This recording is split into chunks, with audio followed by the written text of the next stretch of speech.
everyone, welcome back to Professor Layton and the Diabolical Box. Last time we looked at some cows, I guess. I don't know what to say on that front. Oh, here we are. So last time, sorry, there might be a weird edit there. I messed up, but so last time Professor Layton, thanks to Luke, the livestock contest concluded without further incident. After asking all the town, the trio gathers all the information on the illusion box that they can. With little time left until the train departs, Layton, Luke, and Flora set out for the train station. I mean, we haven't talked to what's-his-face yet, Mr. Anderson. Mr. Anderson and Lopez. You ever heard the old saying, the clothes make the man? Well, from the look of your duds, I'd say you got your act together. So try on this puzzle for size. 9 change of clothes, 30 pick rats, alright.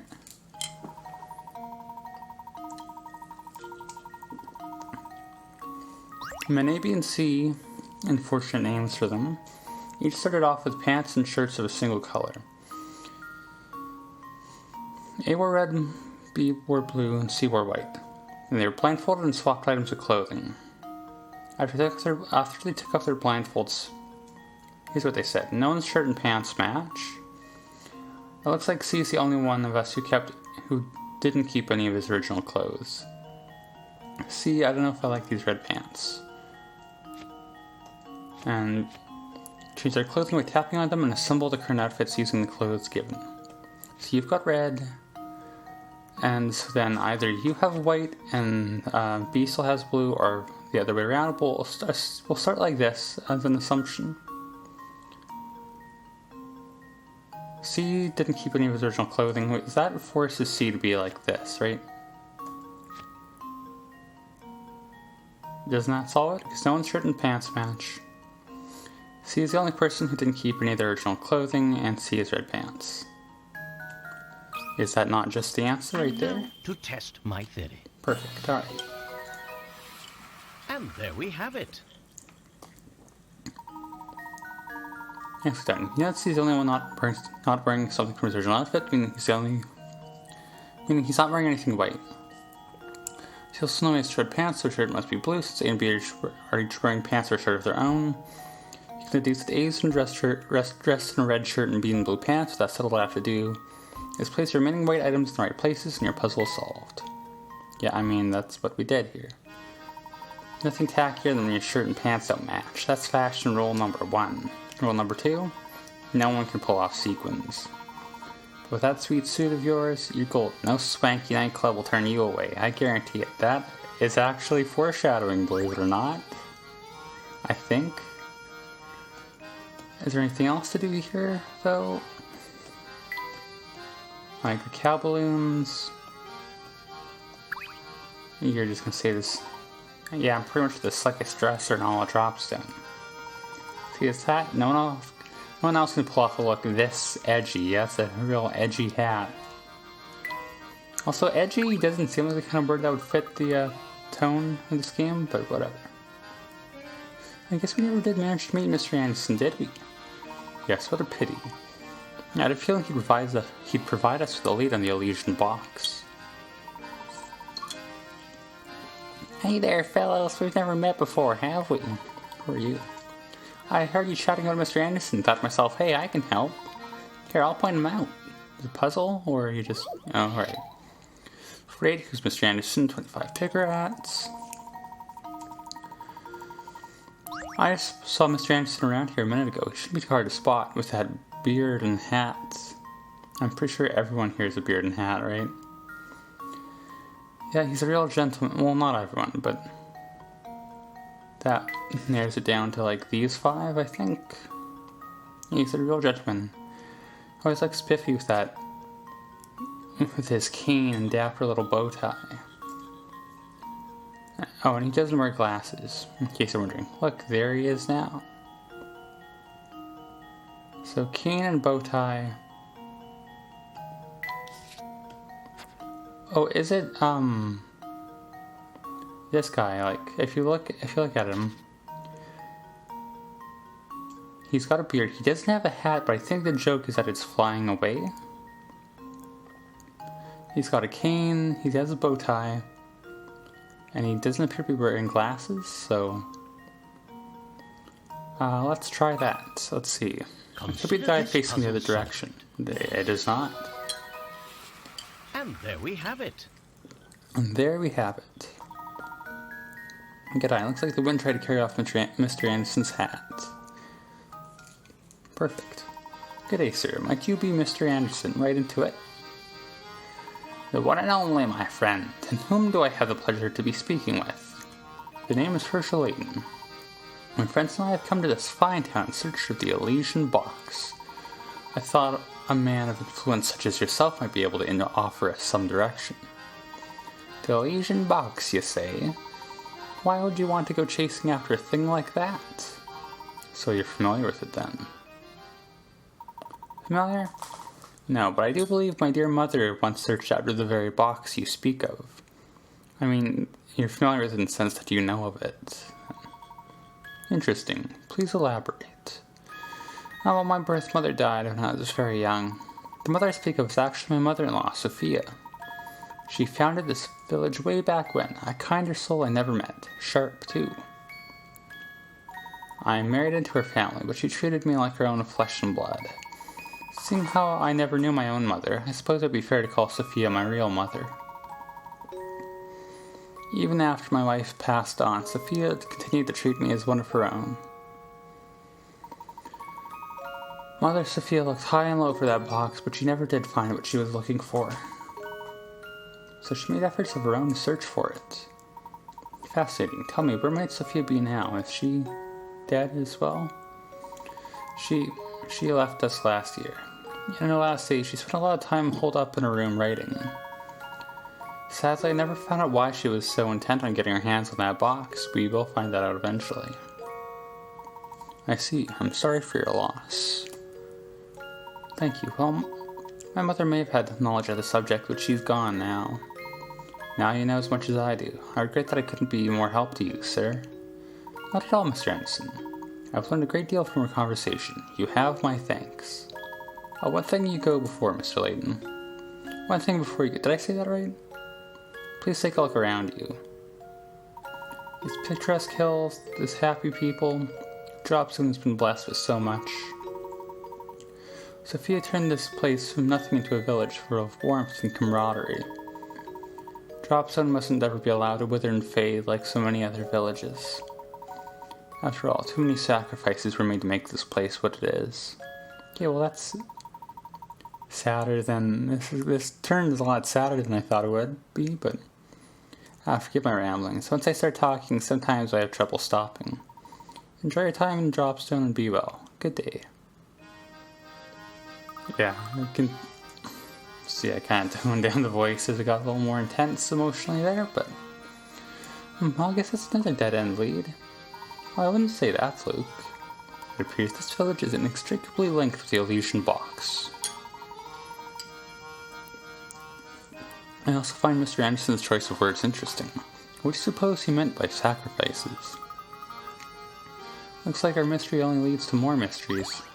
I mean, we only have half of our mysteries completed, but I think the train is departing so we can finally leave Cowtown here. Professor Luke and Flora decide to head back to the train station. Okay, well, thank you, child. You got anything else? I guess I should be double checking for new audio. New dialogue from characters as well. Mr. Anderson is a real upstanding fellow. He's made this village a place I'm glad to call home. And you're gonna talk about your hat. You know what, let's just make, well, let's double check everyone. Weren't you? Oh dear, oh dear. The train's scheduled to depart any minute now. She's still not here. Oh, right, Katya. Everyone's efforts will be for naught if she misses her ride out. Oh my, oh my. Maybe women just need more time to get ready for things like this. Oh, why must she make me worry? Can you maybe tone down that? Oh, there's Jacques. Who are you waiting for? Katya, obviously. It's none of your business. We haven't even told the master about what we're doing. Luke, perhaps we should leave him be. Sometimes it's best not to barge into the affairs of others. If he doesn't want us to comment, then maybe he shouldn't be thinking out loud. He's gone. Sorry about the clacks. They're happening too, but yeah, we've already heard you. This place is positively crawling with people, isn't it? Careful, Flora. If you don't watch where you're going, you're likely to run right into someone. Oops, sorry. This is all so new to me that I forgot to pay attention to where I was walking. Understandable. After all, it's quite a change of pace from London. Wow, Flora, you sure are excited. Just don't stand around gawking for too long, or we might accidentally leave you behind. Ha ha ha. Yeah, okay. Wow, what's that? Ooh, look. Okay, they do kind of go into it in more detail. There's another one over there, huh? Professor? Luke? Where'd you two go? Oh, okay, yeah, I forgot it. I didn't remember they spelled it out so abruptly. Eek. Oh no, Professor, Flora's gone. Oh dear, we must have gotten separated in the crowd back there. Let's retrace our steps. It's gonna be awfully hard to find her with all these people about. Now where could that girl have gone off to? Whew, I'm back and completely normal. Flora, where did you run off to? Sorry, there's so many people that I must have lost you. I turned to look at something and before I knew it, you two were gone. Well, I'm relieved you found your way back to us. There's so many people around, who knows when we might have found you again. I'll be more careful from now on, I promise. Hey, I caught wind of something very interesting when I was wandering around back there. Oh, what did you hear? That a man named Romy was asking around after the illusion box. If we can track him down, maybe he can tell us something we don't know. I've heard from one person that he's been wandering around near the station. That is interesting news. Let's head to the station and see if we can find Romy. Way to go, Flora. That's some top-notch intelligence you gathered out there.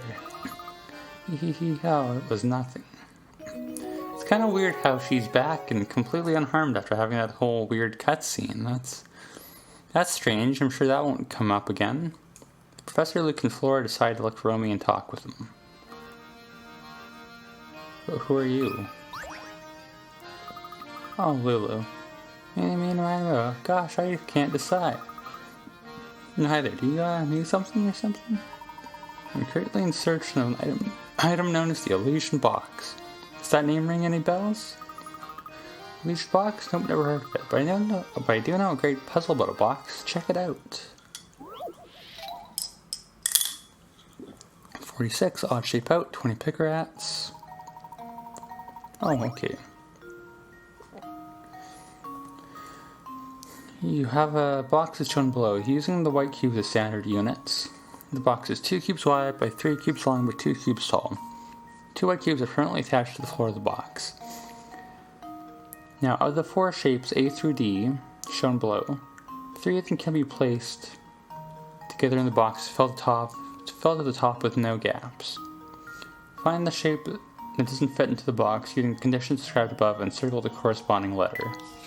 So, you can use C to fill out the bottom row like that, and then A and B can pretty easily just interlock like that. So it's got to be D, right? This should do the trick. Yep. Wonderful. Wonderful. Sharp thinking. D is the only shape of the floor that doesn't fit. Was it hard visualizing the shapes fitting into the box?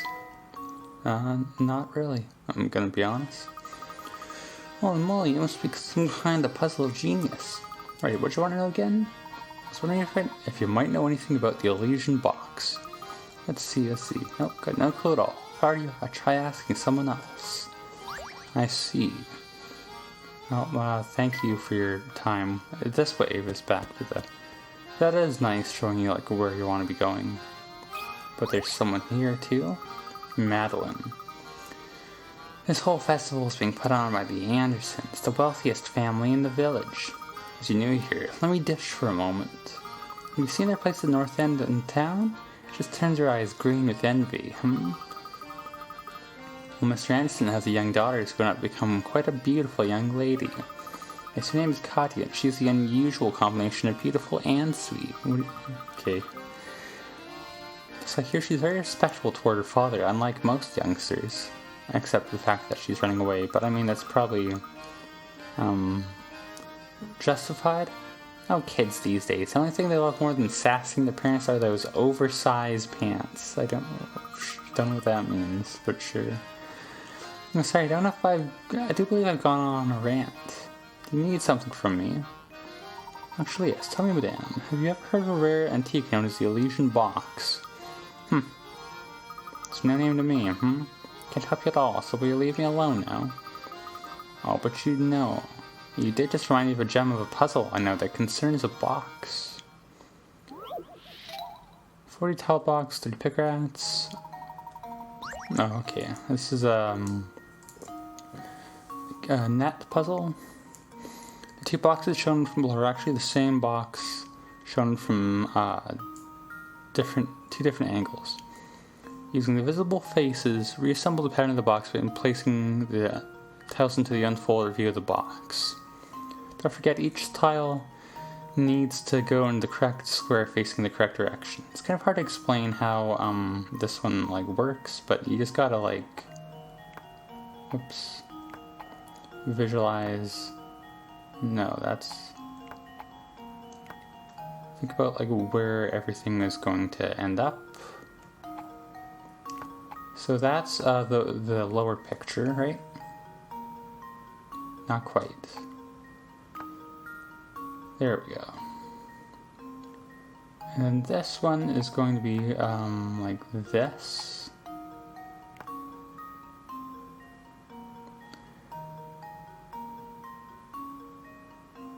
I mean, this one obviously has to go here. So the only thing is how is this one going to be oriented here?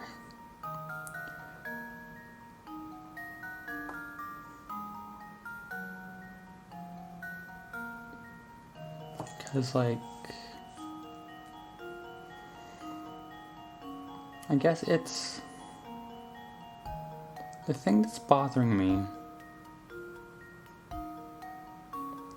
is that the guy and the clover are going to be meeting on this edge, right? So shouldn't this one have to be facing like this?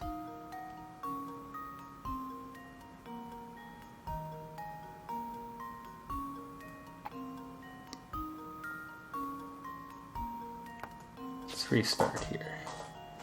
So that's the way I can visualize it. So the heart is meeting, we're seeing these two edges in the diagram, in this lower diagram. The heart meets it along this edge, right? This one's going to come down to here. So the heart is going to be here, and it's the top that is going to be meeting the that side. And the triangle is going to be there, and it's going to be this that's meeting it there. Now the other one, we only have the triangle to orient ourselves on for this one. So it has to be these two. No, it doesn't actually. It has to be these two faces, which are meeting up with things in the diagram. So this one has to be like that, right?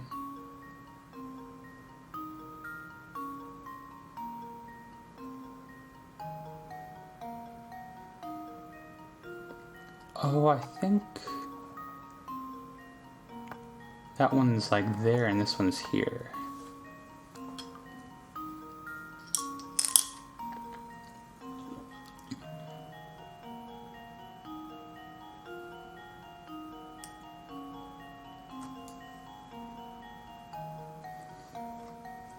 But how's that one going to be oriented?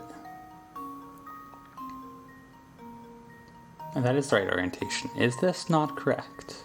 As is. Consider this puzzle solved. There we go. That one took a bit more effort than Gentleman leaves usual, no puzzle unsolved. but we got there in the end. Good job. Was it hard converting the 3D shape of the box to a flat 2D image in your head? It kinda was. Well, hang me on the laundry line and call me a bath mat. I never thought you'd solve that one. You seem like a nice man, so I'll be straight with you. I wouldn't talk about that box in these parts. But why? Well, it's complicated. I've given you my advice, so smarten up and follow it. Is that gonna be a mystery why everyone's like cagey about the box? Oh, Mr. Layton, do you have a moment? Certainly, how may I be of assistance? Seems you've done a great deal of investigating today. Tell me, during the course of your inquiries, you didn't hear anything about my daughter, did you? Your daughter, sir? Right, yeah, we don't want to tell him, right? Yes, Katya. You see, she hardly ever comes home since her grandmother, Sophia, passed away. Sophia and my daughter were very close, and Sophia's death came as a great shock to Katya. If you should see her, would you please tell her that her father wishes she'd come home? If a fine gentleman such as yourself delivers the message, she might just listen. Unfortunately, her train is leaving soon, so I might not be able to be much help at all. Katya is our only child. She means everything to me, and I'd be forever in your debt if you could help me. I wonder what this Katya is all about. Your guess is as good as mine. Sorry, my voice can be all funny today. But judging by her family and breeding, we haven't seen her breeding. Don't word it like that. I guess she's both beautiful and refined. Professor, get hold of yourself. Okay, well that was on that uncomfortable note. Let's maybe call it here. And let's see what breeding we get into next time, I guess. I didn't know Layton to be like that, but sure, whatever. Let's not worry about it, I guess. It's the one offline. But as for now, as always, we'll call it here, and thank you for watching. Sorry about any weird noises you heard during this one. That's just how the things go sometimes.